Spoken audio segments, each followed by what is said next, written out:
For years, I was obsessed with a number in my bank account that I thought was the finish line to happiness.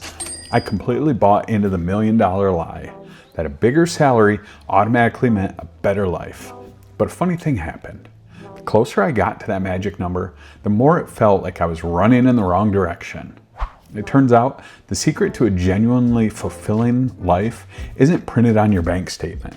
It's actually hidden in a place most of us are taught to ignore. We've all heard the script, right? Get good grades, to get into a good college, to land a good job, to make a big salary, and then what? Then you'll finally be happy. Then you'll be successful. This is the promise our world is built on. It's a story whispered by society, screamed at us by advertisers, and polished to perfection in the curated lives we scroll past on social media. We start to think our net worth is a measure of our self-worth. The only problem? It's a lie. It's $1 million lie that has millions of us feeling trapped, unfulfilled, and asking, wait, is this really it? Maybe you're watching this right now, and on paper your life looks perfect. You have the job title, the car, the income you once dreamed of. But there's this quiet, nagging ache inside you, a feeling that even though you did everything right, something now feels deeply wrong. Let me tell you right now, you are not alone. And you have permission to feel that way. That feeling isn't a sign that you failed. It's a sign you're starting to wake up. This relentless chase for money above everything else comes with a ridiculously high price tag. It fuels chronic stress, anxiety, and a deep sense of emptiness.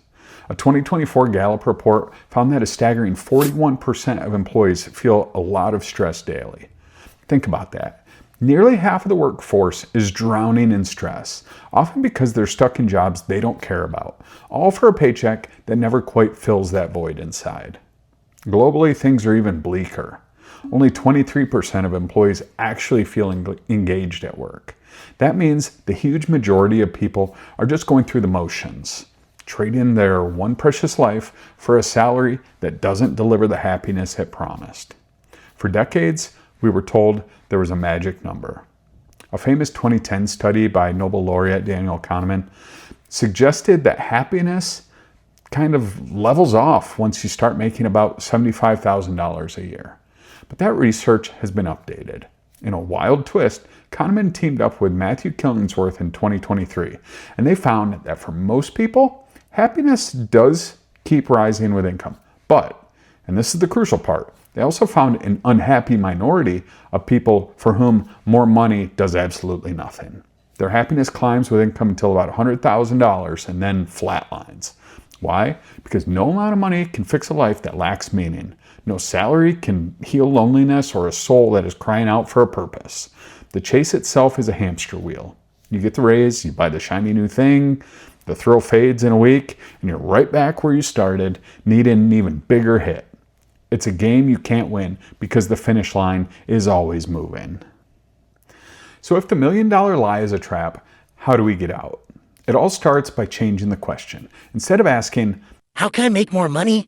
We need to start asking, how can I make more of a difference? The secret isn't to reject money, it's to dethrone it. It's realizing that money is just a tool, not the destination.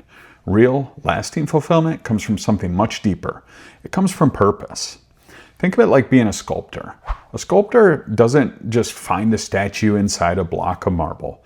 They have to chip away at the excess stone. Everything that is not the statue, then they reveal the art that's inside. Your journey is the exact same. We have to chip away the societal expectations, the false beliefs, the chase for things that don't matter. And what's left underneath is our unique purpose, just waiting to be uncovered. And that purpose isn't some grand mythical quest. It's already inside you, disguised as your interests. The path to purpose starts with something way simpler, your curiosity. We're always told to follow your passion, as if it's some fully formed treasure map we're supposed to just stumble upon. Honestly, that advice can be paralyzing. The psychologist Angela Duckworth, in her fantastic book, Grit, argues that passion isn't found, it's developed, and it starts with a simple interest. An interest is just a spark. It's that thing you geek out about, the topic you can't stop talking about, or the activity that makes you completely lose track of time. It doesn't have to be world-changing. It could be coding, gardening, baking, mentoring, writing, or fixing old bikes. Duckworth's research shows that the most successful and gritty people don't just wake up one day with a lifelong passion. They explore. They try stuff. They allow themselves to be total beginners. And they stick with an interest long enough for it to grow into a real passion. So the first step is simple. Give yourself permission to play again. What were you curious about as a kid before someone told you what you should be doing? What's one thing you've always wanted to try? Start there. Don't put any pressure on it, just explore it. Nurture that little spark of curiosity. This is your what? This is the raw material for a life that actually feels good. And right now, I want you to think of one interest you've let slide. Something you used to love, but told yourself you were too busy for. Pause for a second and drop it in the comments below. Let's create a space where we can all cheer each other on. Okay, so having a passion is the engine of a happy life, but an engine without a steering wheel just spins in circles. That steering wheel, the thing that gives your passion direction and incredible power, is purpose. And Angela Duckworth defines purpose with beautiful simplicity. It's the intention to contribute to the well-being of others. This is the magic formula. This is the whole secret. True fulfillment is found right at the intersection of what you love to do and how that thing can help someone else. Your interest is the what, helping others is the why. Connect the two, and your motivation becomes practically unbreakable.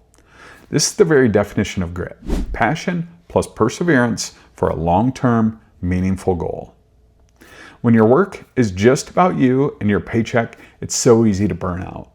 But when you know your effort is making someone else's life even a little bit better, everything changes.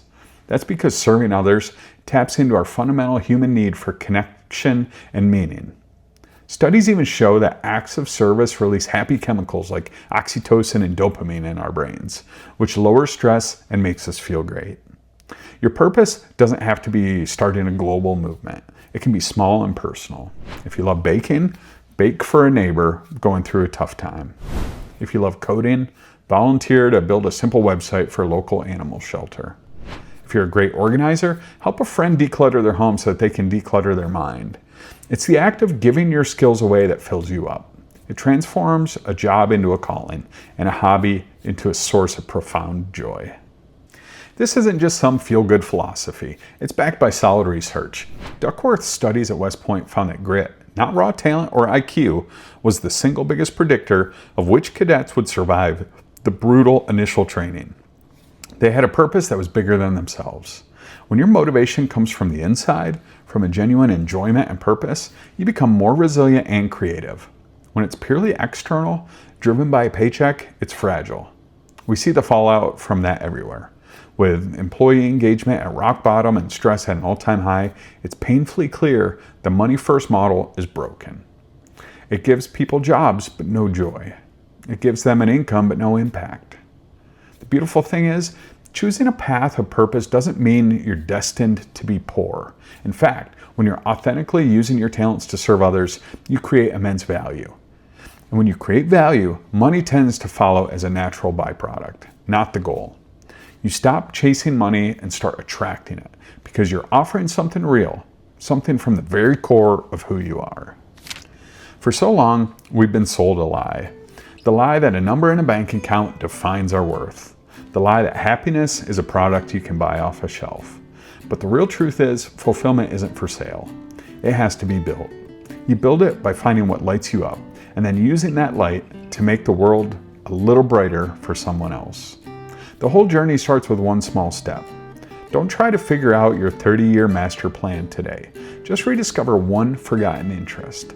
Offer one small piece of your talent to one person who might need it. See how it feels. This is how you escape the $1 million lie. You stop counting your money and start counting the lives you can touch. You stop chasing a number and start building a life of purpose. My name is Stephen Kofer. Thanks for stopping by. If this resonated with you, subscribe and turn on notifications. we're building a community of people who are redefining what success really means. And please, share your story in the comments. What's your interest? How could you use it to help someone? Your journey just might be the inspiration someone else needs to start theirs. Want to take this deeper? Click on my Mindset Mastery playlist. Thanks for watching, and I'll see you there.